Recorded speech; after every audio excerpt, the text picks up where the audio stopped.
Gandang umaga. Pag-uusapan po natin pagtanggap kay Jesus bilang Panginoon at tagapagligtas.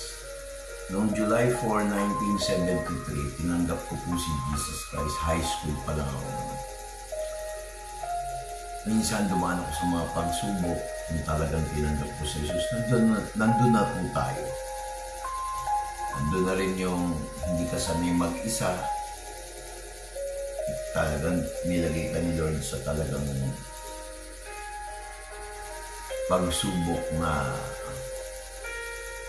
talagang titingnan kung talagang tinanggap mo si Jesus. Pero hindi po yun yung ating topic kasi baka mamaya ma-discourage kayo.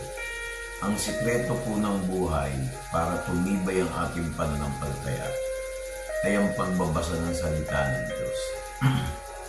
Sabi nga sa Romans chapter 10 verse 17, faith comes by hearing and hearing by the word of God. Ang pananampalataya ay nakukuha sa pamamagitan ng pakikinig at pakikinig sa salita ng Diyos.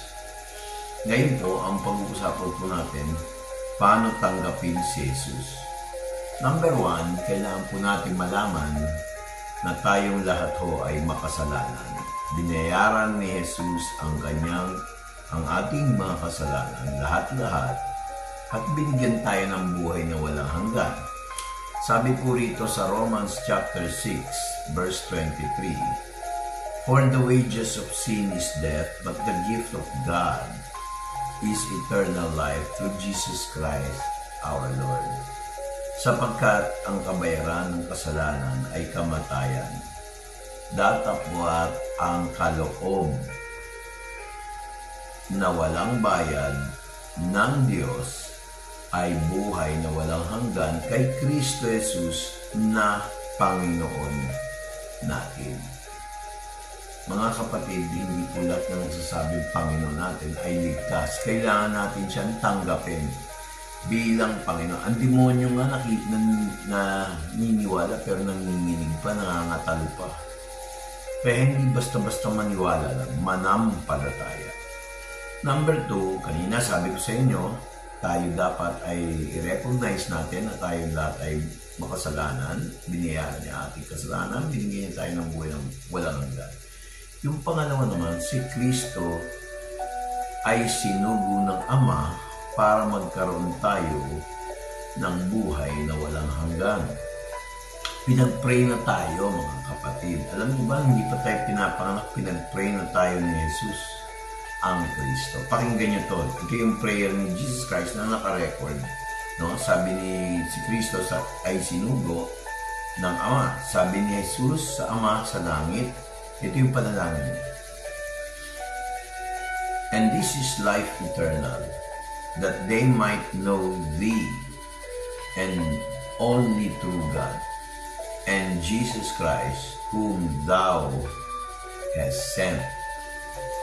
At ito ang buhay na walang hanggan, na ikaw ay makilala nila na iisang Diyos na totoo at siyang iyong sinugo sa makatwid bagay, si Heso Kristo. Ito pa, magugulat pa po kayo. Ano yung sinabi ni Jesus kay Tomas? Sabi ito sa John chapter 14 verse 6. Ang sabi po, sinabi ni Jesus sa kanya, sabi, ako ang daan at ang katotohanan at ang buhay na walang hanggan. O ako ang buhay. Sabi niya, sino man ay di makaparoon sa Ama kung hindi sa pamamagitan. So malinaw, na si Jesus, He is the way, the truth, and the life. No man comes to the Father but by me. Walang ibang paraan kung hindi sa pamamagitan ni Jesus Christ. Wala ang ibang daan kung hindi si Jesus Christ. Kaya nga sabi din ni Pablo, ito pa yung kanina, through Jesus Christ, ang buhay na walang. Ito naman is third principle. hindi sa ating kakayahan o mabuting gawa tayo ay maliligtas. Intindihan niyo ba yun? Ito ay pabor. Minsan yung salitang grace, ibig sabihin yan sa Tagalog, pabor, favor. Yung bang hindi karapat-dapat, ibibigay sa iyo. Birthday gift, binigyan ka ng regalo, hindi ka naman bibili ng regalo. Pag bumili ka ng regalo, hindi regalo sa iyo yun, no? Hindi mo birthday gift yun. Pero pag ikaw ay binigyan, regalo yun, na wala kang ginastos. Binibigay sa iyo, gift. Kaya nga gift. Ito ay bigay ng Diyos na di tayo pwedeng magyabang. Kaya ang buhay na walang hanggan po, hindi pamagitan ng reliyoso tayo o kaya naging mabait tayo sa kapwa para lang makapunta ng langit. Hindi yun. Bago ka makagawa ng mabuting gawa, kailangan ikaw muna ang gawa ng mabuti. Ano yun? Yung ginawang mabuti ng Diyos. Sabi ni Pablo, Efeso chapter 2 verse 8 and 9, sabi, "For by grace are you saved through faith, and not of yourselves. It is the gift of God. Sapagkat sa biyaya kayo'y naligtas sa pamamagitan ng pananampalataya, at ito'y hindi sa iyong sariling gawa, itong ay kaloob ng Diyos. Not of works, lest any man should boast." Hindi sa pamamagitan ng mga gawa, upang sino man ay huwag magmapuri. Sinabi rin ni Jesus Christ sa mga dito, sa Matthew chapter 18 verse 3, sabi niya, ang sabi ni Jesus, "Verily I say unto you, except ye be converted, and become as little children, ye shall not enter the kingdom of heaven." At sinabi, katotohanan sinasabi ko sa inyo, maliban kayo'y magsipanumbalik at maging tulad ng maliliit na bata, sa anumang paraan ay hindi kayo makakapasok sa kaharian ng langit. Narinig niyo yan? Ulitin ko At sinabi, katotohanan sinasabi ko sa inyo, malibang kayo'y magsipanumbalik ay maging tulad ng maliliit na bata. Sa anumang paraan, hindi kayo magsisipasok sa kaharian ng langit. So, mga kapatid, ito yung mga dapat natin malaman. Recap. Number 1, lahat tayo ay makasalanan. Binayaran ni Jesus ang ating mga kasalanan para bigyan tayo ng buhay na walang hanggan. Number 2, si Kristo ay sinugo ng Ama para magkaroon tayo ng buhay na walang hanggan. Pinag-pray na po tayo ni Jesus. Yung po ang totoo. Hindi pa tayo pinapanganak 2,000 years ago, 3,000 years ago, kung ano mang ago yun. Ang importante, pinag-pray na tayo ni Kristo. Pero, kung hindi natin siya tatanggapin bilang Panginoon ng tagapagligtas, isa ka sa unanswered prayer pala. Kasi may free will tayo, mga kapatid. Tapos yung pangatlo, hindi sa ating kakayahan o mabuting gawa, tayo ay maligtas para makapunta ng langit, para maging makapunta ng langit, magmalaki. No? Ito regalo ng Diyos, yung buhay na walang hanggan. Sabi nga ni Pablo, di ba yung kanina, at saka yung sinabi ni Jesus, kung naalala. Ngayon, yung pangatlo, yung mabigat dito, yung sinabi ni Jesus Christ, maliban tayo katulad ng isang bata. Di ba yung bata minsan nakatayo sa isang lugar?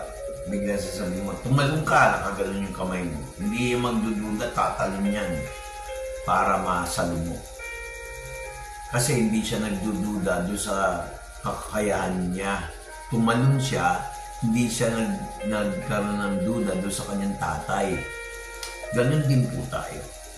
Kaya ngayon, nais ko pong pakita sa inyo, anyayahan kayo sa isang suggested prayer, hindi memorized prayer, na tanggapin siya bilang Panginoon at tagapagligtas. Ang mga demonyo nga naniniwala kay Kristo, nangangatal pa. Pero hindi nila tinanggap si Kristo bilang Panginoon at tagapagligtas. Kung ikaw ay first time mo nakita itong video to, siguro it's high time kung nagsusubaybay ka sa video nito. Hindi reliyon po ang inaalok ko, sekta. Ang inaalok ko ay buhay na walang hanggan kay Kristo, hindi kay Vic o kung kanino man sekta yan. Dito, inaaniyahan ko kayo, tanggapin siya bilang Panginoon at tagapagligtas. Alam niyo ba na pag tinanggap niyo si Kristo, magiging anak tayo ng Diyos? Kasi po, hindi po lahat ng tao anak ng Diyos. Akala ng ibang tao, pag sinabing anak ng Diyos, lahat anak ng Diyos. Nakakausap nga niya yung mga Hudyo, John chapter 8 verse 44. Ang ama niyo hindi si Abraham, ang ama niyo yung Diablo. Lahat ng gusto nang sabihin ng Diablo, gagawin niyo. Sinungaling yan. Galit kayo, gusto niyo akong patayin, sabi ni Jesus. So, ibig sabihin, hindi po lahat ng tao anak ni Abraham, hindi lahat ng tao anak ng Diyos. No? Dalawa lang yan. Either anak tayo ng Diyos o anak tayo ng demonyo. Hindi po pwede yung dual citizenship. Anak ka ng demonyo o kaya anak ka ng Diyos. Pag makasalanan tayo, anak tayo ng demonyo. Ngayon, para tayo makaahon doon sa sumpa, kailangan tanggapin natin. Sabi nga rito, but as many as receiving, to them gave He power to become sons of God, even to them that believe on His name. Tagalog, datapwat ang lahat sa Kanya'y nagsitanggap ay pinagkalooban niya sila ng karapatan maging mga anak ng Diyos na nananampalataya sa Kanyang pangalan. Kanino tayo mananampalataya? Sa pangalan ni Jesus. Ngayon, ako'y magpe-pray. Pag sinabi kong ako banggitin niyo yung pangalan niyo kahit dyan sa screen habang nanonood kayo. Halimbawa, sinabi ko, O Diyos, patawarin mo ako ganon.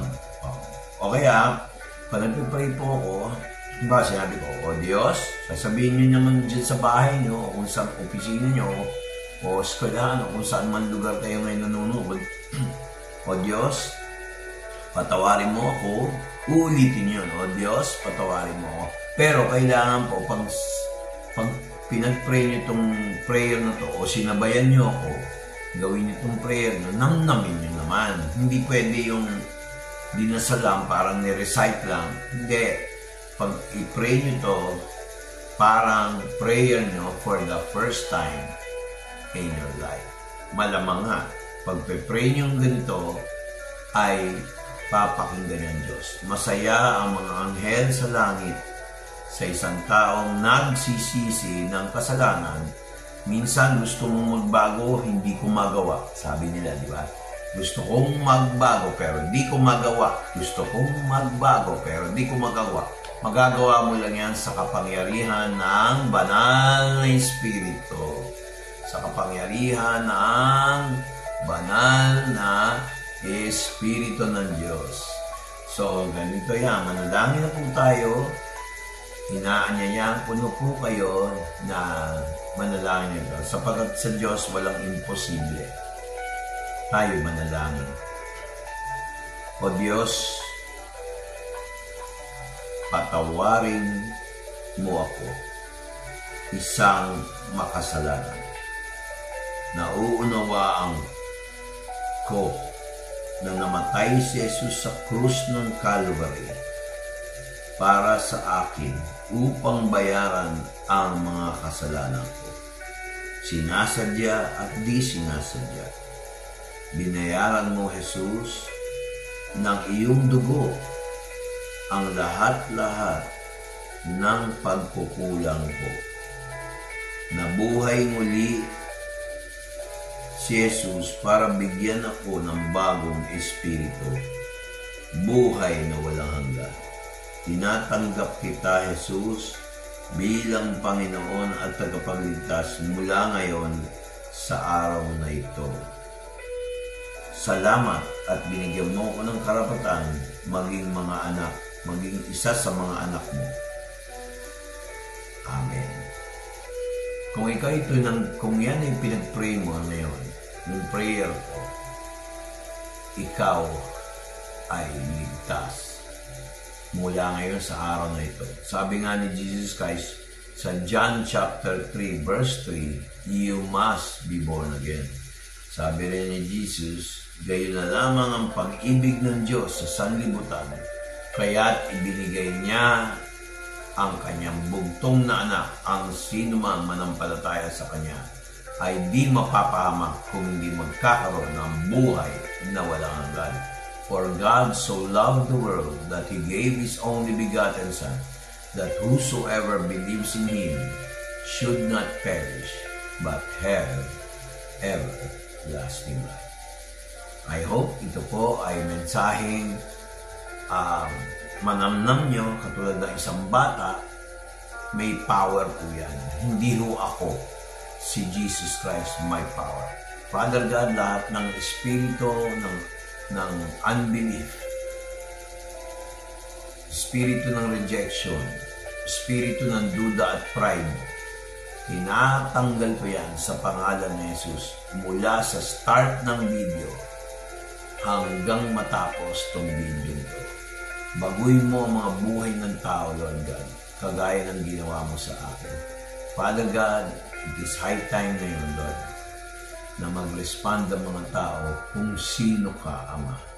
In Jesus' name, Amen. Sa mga taong tumanggap sa Panginoon Jesucristo, i-PM nyo ako kung tinanggap nyo siya. At maniwala kayo, malaking bagay ang mawawala sa inyo. Pumunta kayo sa isang church na tinuturo ang Biblia, yung totoong salita ng Diyos. Kasi ang salita po ng Diyos ay makapangyarihan. Lahat ng suliranin ng buhay, pagtatagumpayan niyo. Kaya hanggang dito na lang po ko. God bless. God bless.